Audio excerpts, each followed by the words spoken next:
For 10 years, Jonah's heart had been a fortress, its gates barred, its walls patrolled by the ghosts of a single, fiery afternoon. He remembered the heat, the suffocating scent of pine and panic, the air thick with the screams of men and the thunder of hoofs. He remembered the sight of his wife, Sarah, her hand outstretched towards him before she fell amidst the chaos of the raid. And most vividly, he remembered the image of his prized stallion, a magnificent chestnut with 4 white stockings, and ablaze like a lightning strike, being led away by a warrior with a coiled serpent tattooed on his forearm. The horse, aptly named Ghost, was more than just an animal.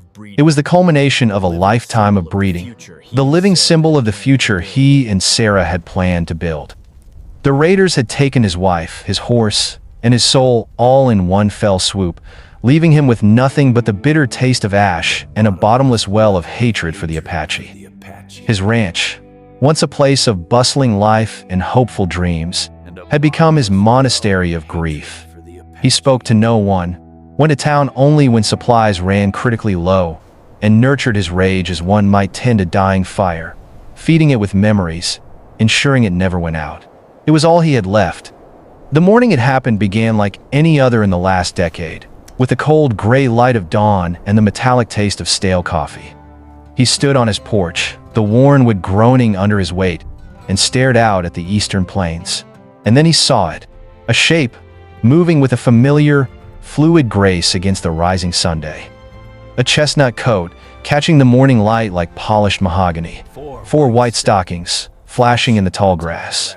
It was impossible, a trick of the light, a cruel mirage conjured by a broken mind. He blinked, expecting it to vanish, but it kept coming, its powerful stride eating up the distance. It was Ghost. After 10 years, his horse was coming home. A tidal wave of emotion, so powerful it buckled his knees, washed over him. Shock, disbelief, a fierce, possessive joy that felt like a physical blow. The fortress walls around his heart crumbled in an instant. He dropped the tin coffee cup, the dark liquid splashing unnoticed onto the dusty boards. He took a step forward, then another, a choked, guttural sound escaping his lips. But as the horse drew closer, the joy curdled into something else, something cold and poisonous. There was a rider. Perched atop the familiar saddle was a figure that embodied every nightmare he had relived for 10 years. An Apache woman. She was young, her face streaked with dirt and exhaustion, but her posture was regal, her chin held high. She wore a beautifully beaded buckskin dress, a garment of some status, though it was now torn and travel-stained. 2 feathers were braided into her long, black hair, and her dark eyes, proud and defiant, met his across the remaining distance. The sight of her on his horse, on Ghost, was a desecration. The ghost of his past had returned, but it had been ridden into his yard by the very specter of his hatred. The joy vanished, replaced by a pure, unadulterated rage that was as hot as a branding iron. This was not a miracle. It was an insult, a final, cruel twist of the knife in a wound that had never healed. He stormed back into his cabin, his movements stiff with fury, and emerged with his Winchester rifle, its cold, heavy weight a familiar comfort in his hands. He strode out to meet them, stopping a dozen yards from the horse. Ghost, recognizing him, let out a low nicker, but Jonah's eyes were locked on the rider. "Get off my horse!" he snarled, his voice a rusty growl from years of disuse. The woman did not flinch. She looked from his face, contorted with rage, to the rifle in his hands. Her own hand moved, slowly, deliberately, to the hilt of a knife tucked into her belt.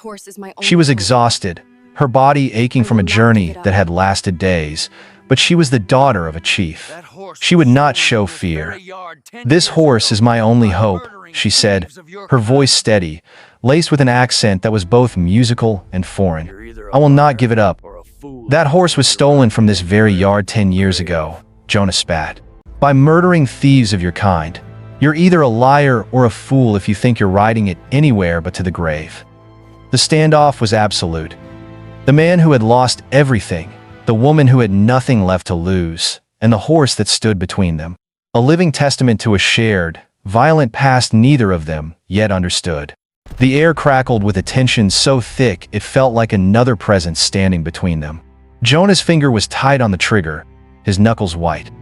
The woman, whose name was Anaba, kept her hand on her knife, her muscles coiled, ready to fight even if it was a fight she couldn't win. It was Ghost who broke the stalemate. The stallion, torn between the man who had raised him and the woman who had freed him, took a step towards Jonah and nudged his master's shoulder with his muzzle. A soft, questioning gesture of memory. The simple act of affection from the horse he thought he had lost forever was enough to make Jonah's resolve waver for a fraction of a second.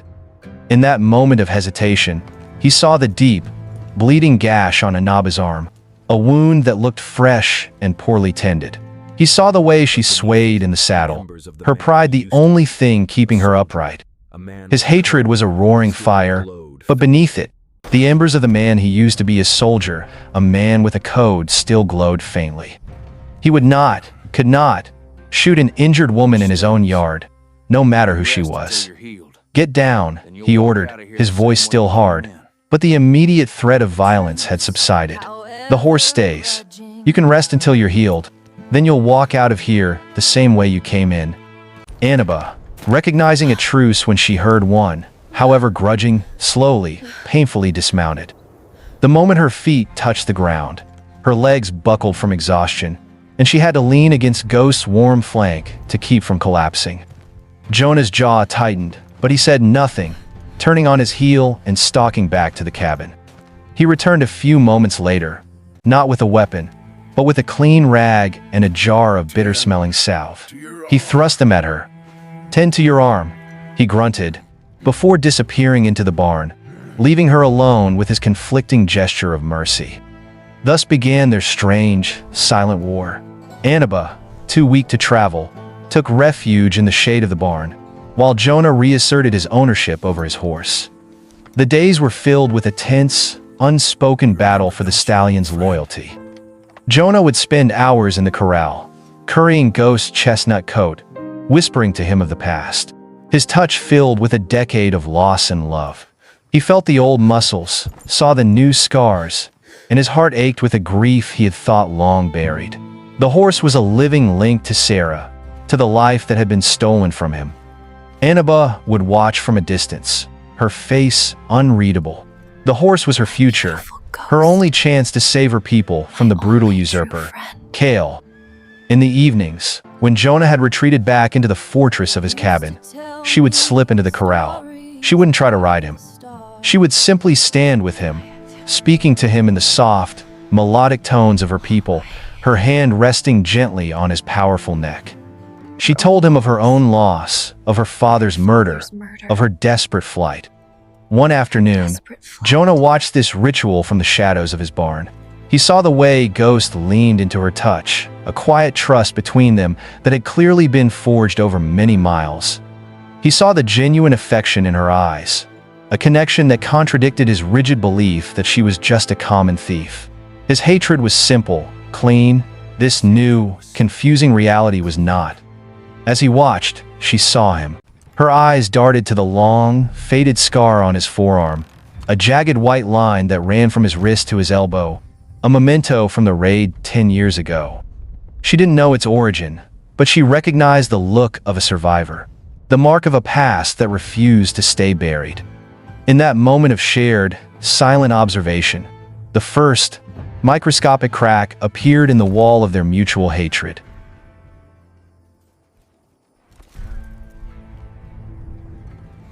The uneasy truce held for nearly a week, a fragile peace punctuated by the silent war for the horse's affection. The turning point came not through conflict, but through a quiet, desperate offering. Jonah, against his better judgment, had been leaving a plate of food and a canteen of fresh water near the barn door for Anaba each day. It was a gesture of basic humanity he couldn't deny, though it chafed at his ingrained bitterness.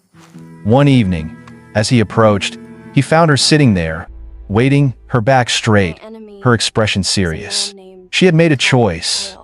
"My enemy is a man named Kale," she began, her voice low but clear, deciding that the truth, however risky, was her only remaining weapon. He was a war chief in my tribe, a man whose heart is filled with ambition and cruelty. He murdered my father, the great chief, and seized control of our people. He wishes to make me his wife to legitimize his rule, and then lead our people on a path of endless war against your kind. Jonah listened, his face an impassive stone mask, his mind filtering her words through the thick lens of his prejudice.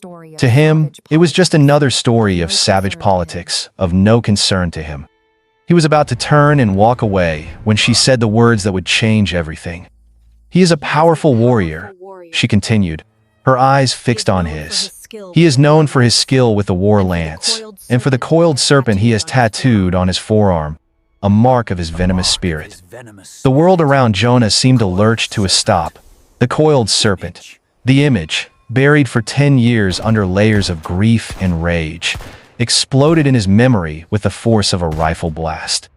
He saw it clearly now, the warrior on horseback, his face contorted in a battle cry, the serpent tattoo writhing on the arm that held the reins of his stolen horse.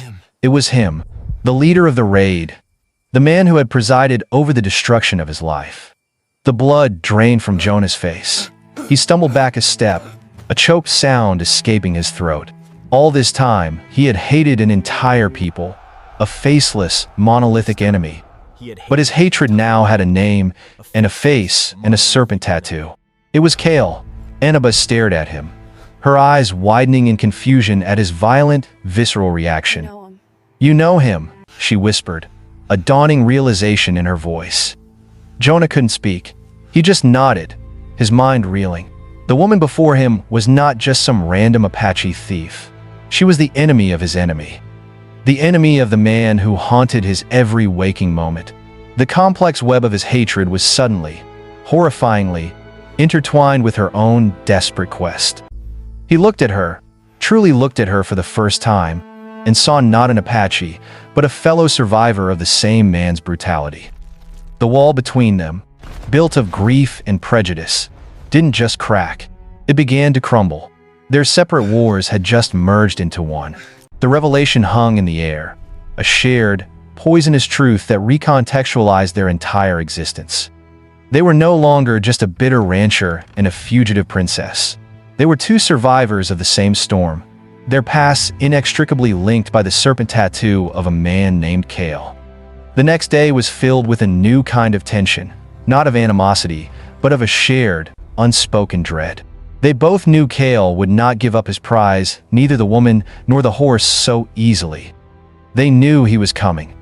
Jonah's military instincts, long dormant, roared back to life. He was no longer just a grieving rancher.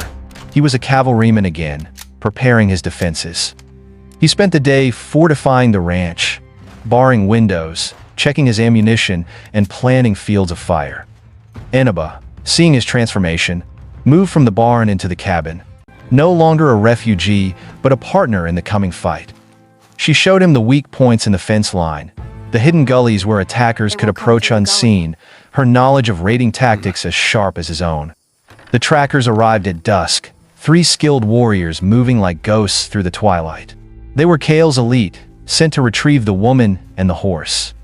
The battle for the ranch began not with a bang, but with the silent thud of an arrow embedding itself in the cabin's doorframe, inches from Jonah's head.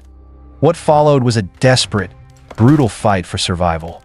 Jonah, from the main cabin, laid down a steady, accurate fire with his Winchester, his shots echoing the discipline of his army days.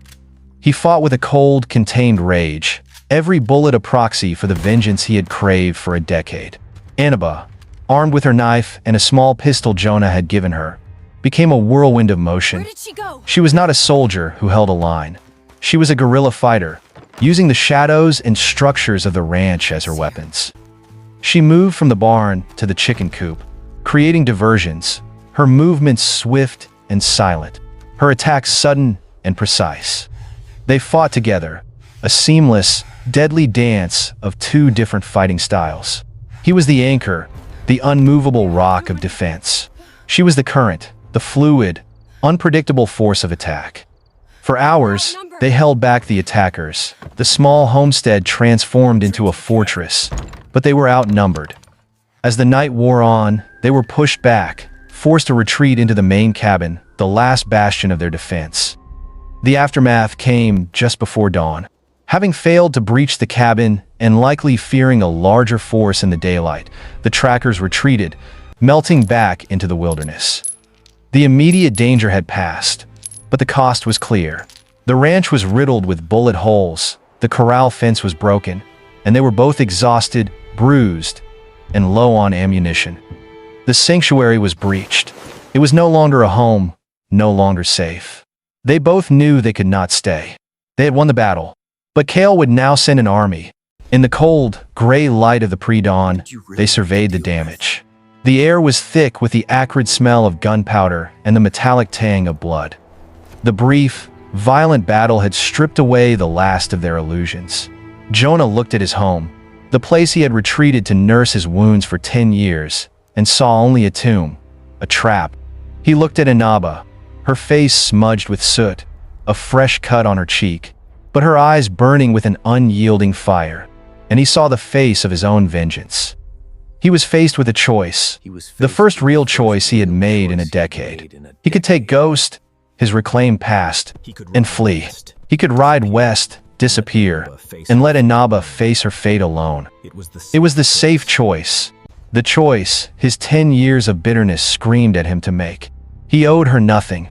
She was still, in the dark recesses of his heart, one of them, or he could embrace the fire that had been rekindled in his soul. He could accept that fate, in its own cruel and twisted way, had delivered his sworn enemy to his doorstep.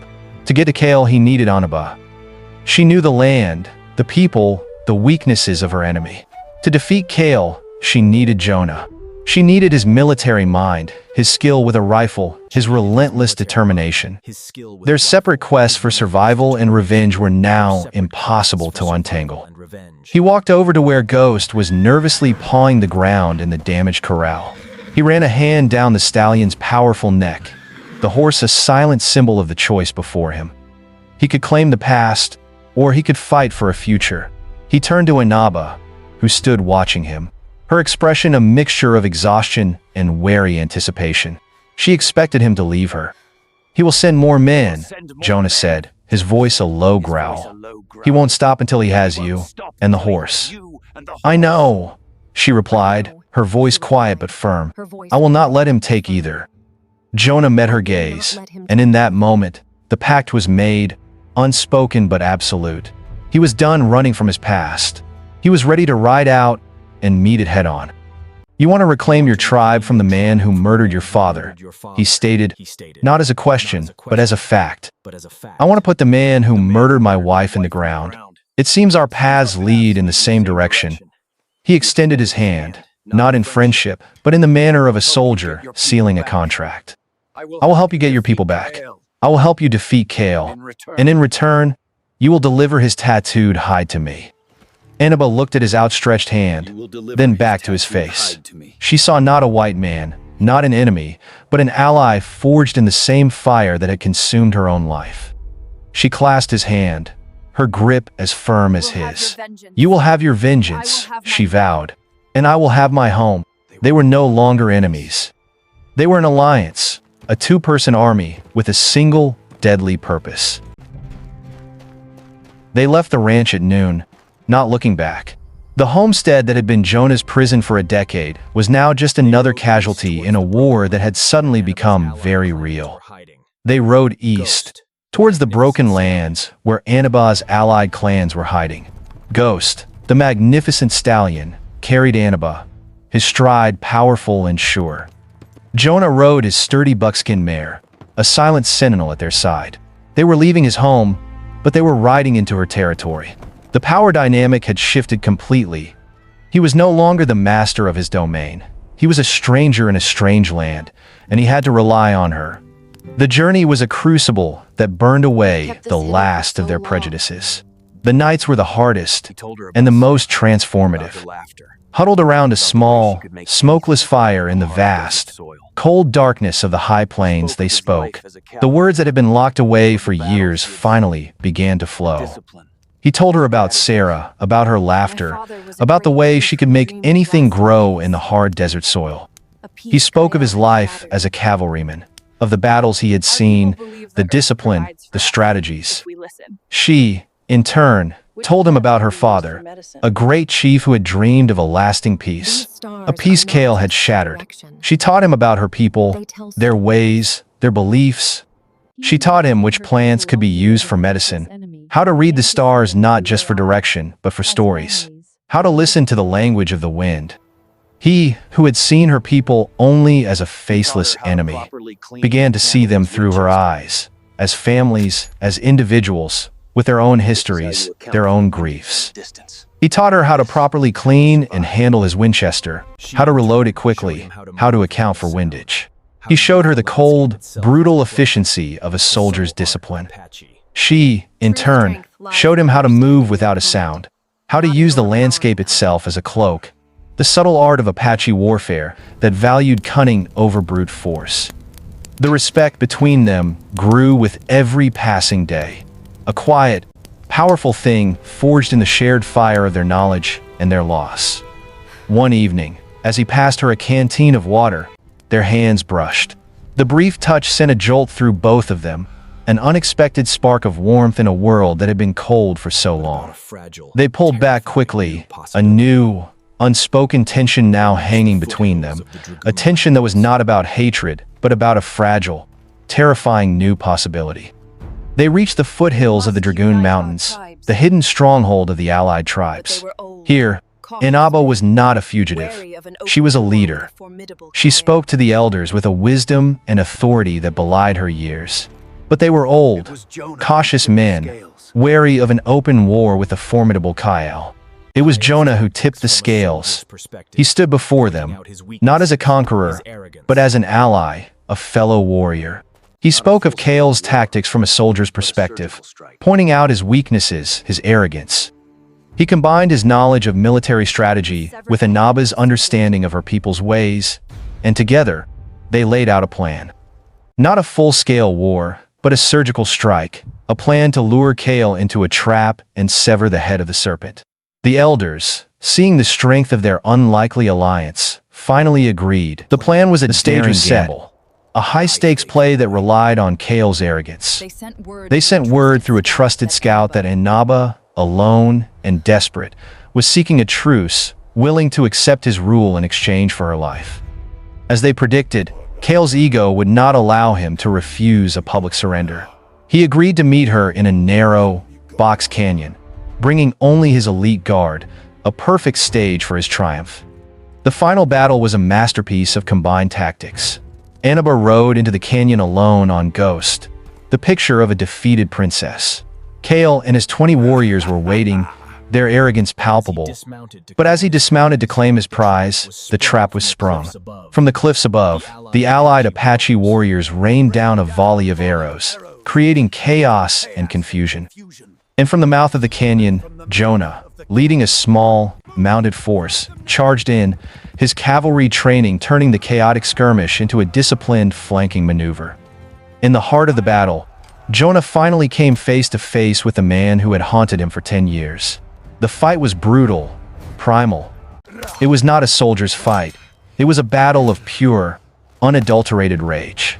But as they fought, Jonah saw not just the serpent tattoo, but the man, a man driven by a lust for power. And he realized his own hatred had been a prison. In the end, it was Anaba who sealed their victory. While Jonah kept Kale occupied, she rallied her warriors, her voice clear and commanding, a leader taking control of her destiny. She outmaneuvered Kale's guards, and together, she and Jonah cornered him. The usurper was defeated, his rebellion crushed. A year later, the high plains were quiet. Anaba, now the undisputed chief of her reunited people, had forged a new peace, one built not on dreams, but on the hard-won respect of her neighbors. She ruled with the wisdom of her father and the strength she had discovered on her journey. Jonah was still there. He had not returned to his empty ranch. He had found a new home, a new purpose. He lived in a small cabin on the edge of the tribal lands, not as a white man among the Apache, but as a trusted ally, an advisor, a friend. He had helped Anaba broker treaties, his knowledge of the white man's world, an invaluable asset. He had found a peace he never thought possible. One evening, as the sun set, casting long shadows across the plains, Anaba rode up to his cabin. She was not on Ghost. The magnificent stallion was in the corral nearby, a living symbol of their shared past. She dismounted and stood beside him on the porch. "The peace is holding," she said, her voice filled with a quiet confidence. "It's because of you," he replied, his gaze soft as he looked at her. The bitterness was gone from his eyes, replaced by a deep, abiding respect. "It is because of us," she corrected him gently. "We both had ghosts to bury." He nodded, a small smile touching his lips. He had not forgotten Sarah, but the sharp edges of his grief had been worn smooth. He was no longer a man defined by his loss. He was defined by the future he was helping to build. He looked at Anaba, this powerful, brilliant woman who had ridden into his life on the back of his past, and he knew that his journey was not over. It was just beginning. Ghost, the stallion who had started it all, was no longer a symbol of what was stolen. He was a legacy, a testament to the fact that sometimes the longest, most painful trails can lead you exactly where you need to be.